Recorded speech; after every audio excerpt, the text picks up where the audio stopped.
Charlie চ্যাপলিনের সাজ, আবার কেউ করছেন স্কেটিং। এমন অভিনব কৌশলে চাকসুতে প্রচারণা। আর মাত্র 2 দিন পরে ভোট উৎসব চট্টগ্রাম বিশ্ববিদ্যালয়ে। প্রার্থীরা গণসংযোগের সুযোগ পাবেন সোমবার রাত 12টা পর্যন্ত।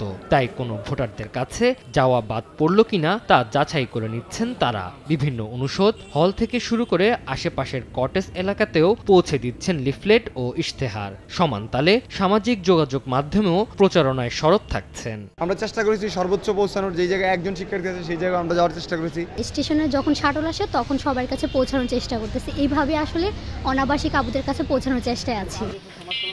চাকসুর একদিন পরই মতিহার ক্যাম্পাসের রাকসুর ভোট। শেষ মুহূর্তে প্রচারণায় তোড়জোড় প্রার্থীদের। বিশ্ববিদ্যালয়ের কাজী নজরুল ইসলাম মিলনায়তনে বিভিন্ন প্রার্থীদের নানান প্রশ্নের উত্তর দেন নির্বাচন কমিশনার। আমাদের বোনদের কাছেও পৌঁছানোর চেষ্টা করছি, সব মিলায় আশাবাদী আর কি। ভোট দেওয়ার ক্ষেত্রে আমার মনে হয় যে শিক্ষার্থীরা যে স্বাধীনতাটা ভোগ করবে, সেখানে কারো যদি প্যারামিটারের বাইরে এরকম দেখা যায়, আমরা নিরুৎসাহিত শব্দটা বলেছি।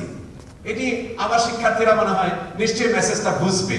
16 অক্টোবর অনুষ্ঠিত হবে 9টি একাডেমিক ভবনের 17টি কেন্দ্রে ভোট গ্রহণ হবে রাকসু ও হল সংসদের। ভোটার 28,901 জন। আর 15 অক্টোবর চাকসুর ভোট ঘিরে ক্লাস পরীক্ষা বন্ধ থাকবে বুধ ও বৃহস্পতিবার।